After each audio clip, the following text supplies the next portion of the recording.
मैं doctor CL महावर आज MA final की छात्राओं को नाटक का विश्लेषण कैसे किया जाता है उसके बारे में बताने जा रहा हूँ। ध्यान से सुनिए।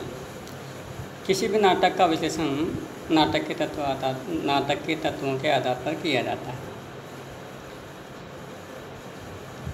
नाटक के जो तत्व हैं वो बड़े प्रमुख हैं। उन तत्वों को ध्यान में रखकर ही एक नाटककार अपने नाटक की संरचना करता है। नाटक के प्रमुख रूप से 7 तत्व हैं। उन 7 तत्वों को ध्यान में रख कर के एक नाटककार अपने नाटक को लिखता है और उन 7 तत्वों को वह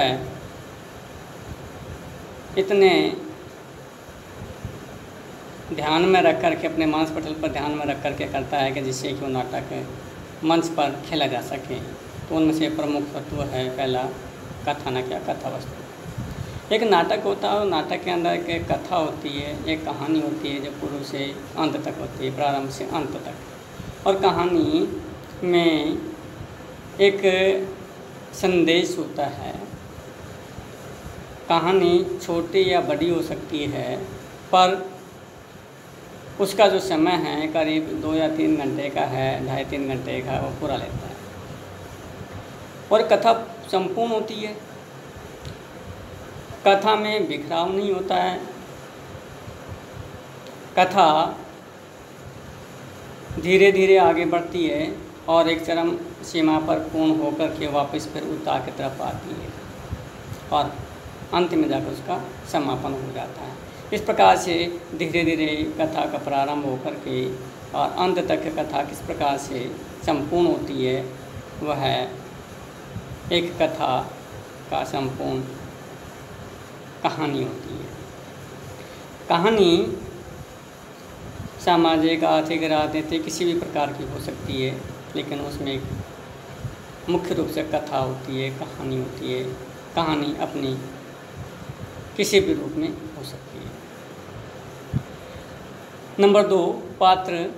क्योंकि नाटककार अपने जो कथा लेता है उस कथा के अनुरूप उसमें पात्र भी चुनता है।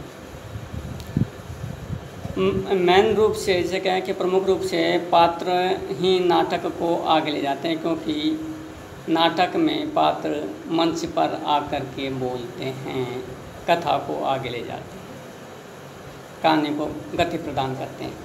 अब नाटक के अंदर क्या होता है कि जो पात्र होते हैं मंच पर आते हैं, मंच के ऊपर जो जितने भी एक साथ पात्र होते हैं वो एक साथ पूरे इकट्ठे नहीं करता, भीड़ इकट्ठे नहीं करता। मुख्य रूप से या प्रमुख रूप से 2 या 3 पात्र आते हैं, अपना कथ्य, अपनी कथा, अपना जो वचन होता है वो कहता है, अपना रोल है अदा करता है और मंच से निकल जाता है। उसी के अनुसार फिर दूसरा पात्र आता है, तीसरा पात्र आता है, अपना रोल है, अपना जो कि दायित्व निभा करके वह है अपने गंतव्य स्थान पर चल जाता है। इस प्रकार से नाटक का इस बात का ध्यान रखता है कि एक ही समय पर मंच के ऊपर अधिक पात्र इकट्ठे नहीं करता। वो कुछ पात्रों को आवश्यकता अनुसार उस मंच पर बुलाता है और वो अपनी बात को कहता है। बात कहने के बाद में वो अपना स्थान प्रस्थान कर जाते हैं। इस प्रकार से जो दर्शक है या श्रोता है उस नाटक को देखते हैं, पढ़ते हैं, सुनते हैं, तो उस पर उसका पात्र का प्रभाव पड़ता है। क्योंकि कौन सा पात्र क्या बात कह रहा है, कैसे कह रहा है, किस रूप में कह रहा है और क्या समझना चाहता है। तो पात्र प्रमुख रूप से इस कथा को, कथा के अंदर पात्र का महन यानी प्रमुख अस्तित्व होता है। क्योंकि पात्र ही में होते हैं जो कि पूरा संदेश पहुंचाते हैं। जैसे कि अगर हम देखें कि रामायण के अंदर राम का जो रोल अदा करता है, वो राम का जो पात्र है वो हूबहू वैसा का वैसा लगता है कि वास्तव में ये राम था। लोगों के मानस पटल पर ऐसा चित्रित हो जाता है कि वास्तव में राम ऐसे रहे होंगे, राम ऐसा था, इसलिए उसका जो रूप है, उसकी आकृति है, वह लोगों के ऊपर प्रभाव डालती है। लेकिन पात्र कितने होने चाहिए?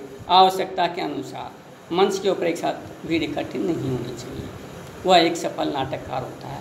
क्यों? कि एक साथ अगर सारे पात्र भीड़ इकट्ठी कर देता है तो लोगों के समझने में दिक्कत हो जाती है कि कौन सा पात्र क्या रोल अदा कर रहा है, क्या दायित्व निभा रहा है, क्या बोल रहा है। इसलिए एक अच्छा नाटककार है मंच के ऊपर कम से कम पात्रों को लाता है और अपनी बात को सटीक रूप में कह करके वो मंच से वापस अपने गंतव्य स्थान पर पहुंचा देता है। इसलिए पात्रों का रोल बड़ा प्रमुख होता है।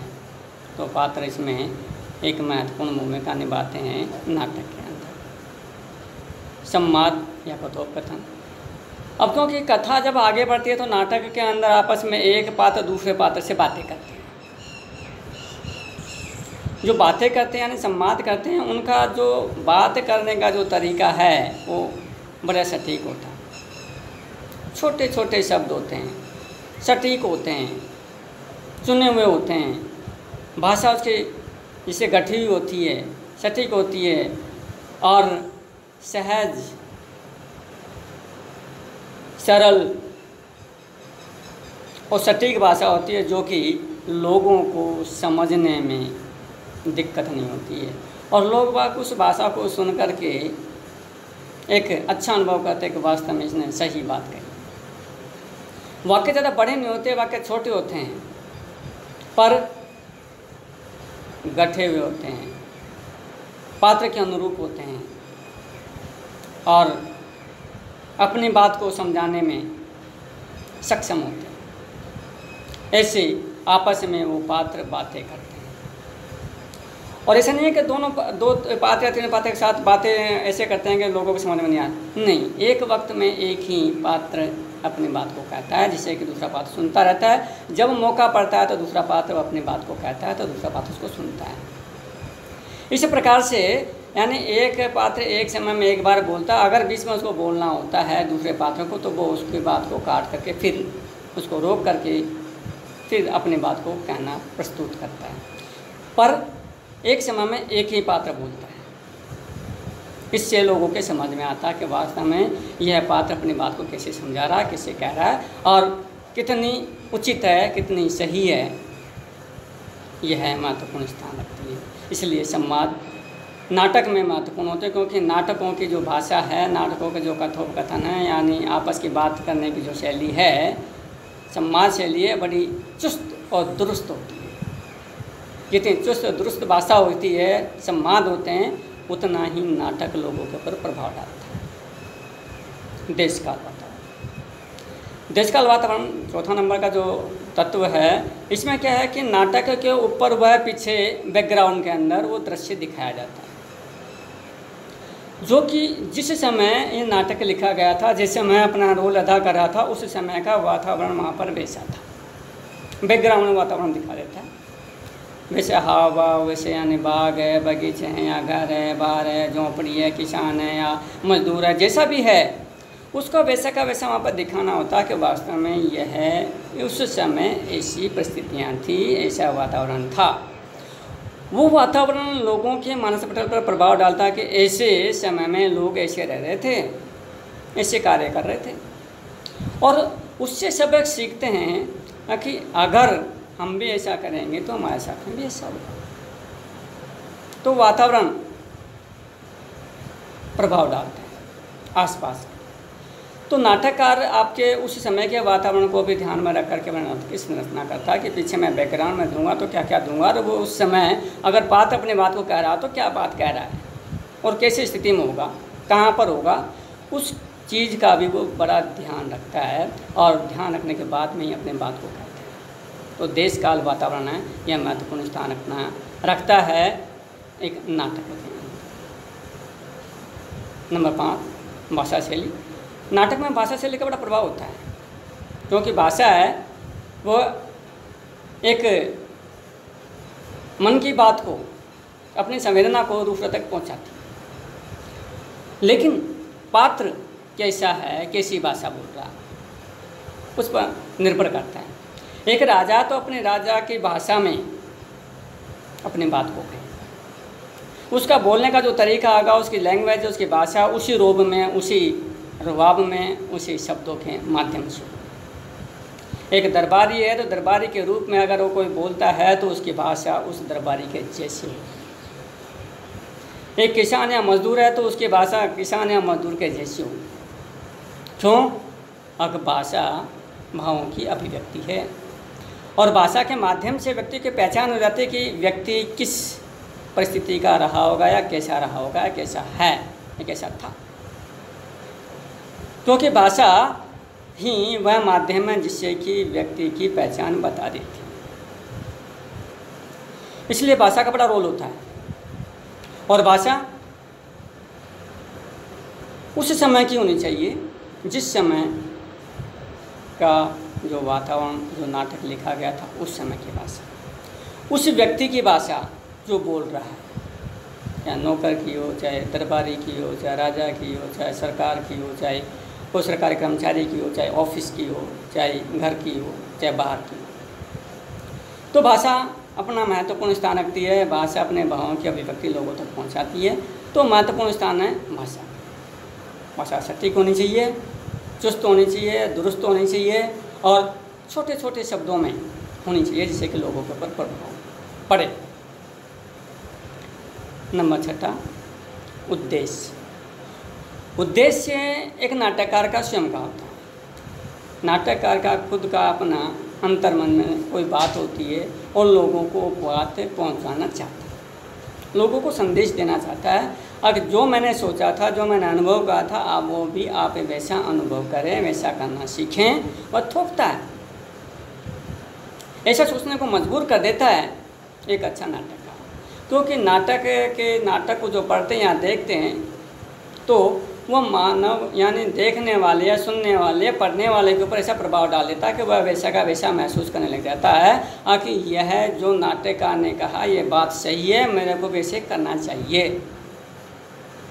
तो नाटककार का खुद का उद्देश्य होता है, खुद की मेन बात होती है, वो कहना चाहता है लोगों को और वो अनुभव कराना चाहता है, तो लोग भी उसको उसी रूप में अनुभव करने लग जाते हैं। लेकिन कब? जब उसकी बात हृदय की होती है, सबके हृदय की जैसी होती है और सबके हृदय पर प्रभाव डालती है। ऐसी प्रभावशाली जो उद्देश्य होता है वही महत्वपूर्ण उसका उद्देश्य होता है।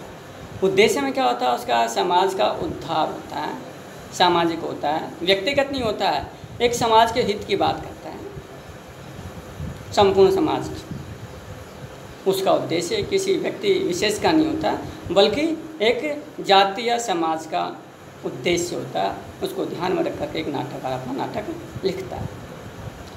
अब सबसे महत्वपूर्ण और अंतिम जो तत्व है 7वां, रंगमंचीयता। 6 तत्व तो नाटक में भी, नाटक के साथ में कहानी में और उपन्यास में भी होते हैं, लेकिन जो 7वां तत्व सबसे महत्वपूर्ण होता है रंगमंचीयता। क्योंकि रंगमंच पर नाटक दिखाया जाता है, बाकी कहानी और उपन्यास से उसको केवल पढ़ा जाता है या सुना जाता है। लेकिन नाटक एक ऐसी विधा है जिसको कि मंच के ऊपर दिखाया जाता है और मंच पर दिखाने के लिए उसके पीछे क्या क्या चीज़ें होनी चाहिए, उन चीज़ों का एक नाटककार पूरा ध्यान रखता है कि यह मंच पर चीज़ दिखाई जा सकती है और ये चीज़ नहीं दिखाई जा सकती।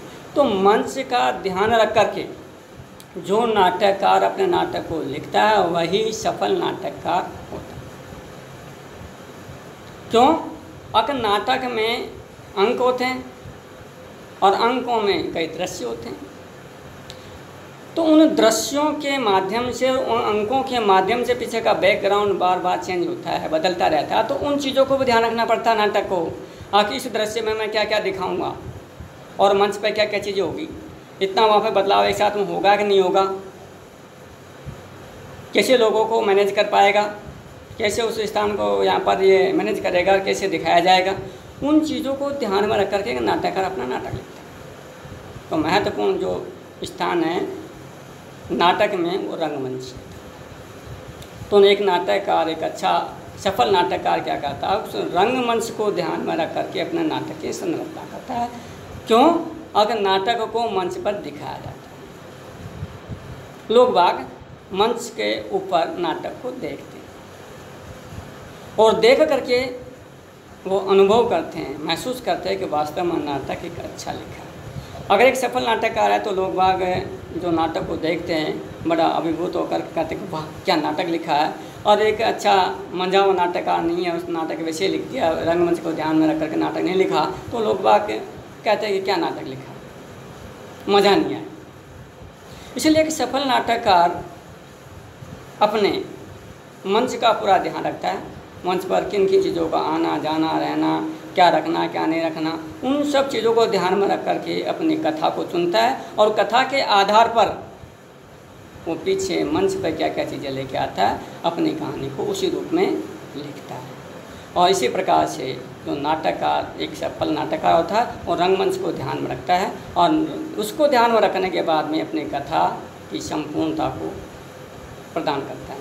और एक अच्छा नाटककार इस रंगमंच को ध्यान में रख करके अपनी कथा कहता है, नाटक लिखता है। इस प्रकार से हम कह सकते हैं कि एक नाटक के अंदर इन 7 तत्वों का होना आवश्यक है। और सबसे महत्वपूर्ण बात है कि एक नाटक के अंदर जो 7वां तत्व है सबसे महत्वपूर्ण है, रंगमंचीयता, वह प्रमुख रूप से होनी चाहिए, क्योंकि इसी के आधार पर अन्य विधाओं से नाटक की विधा अलग हो पाती है, क्योंकि नाटक है रंगमंच पर खेला जाता है। धन्यवाद।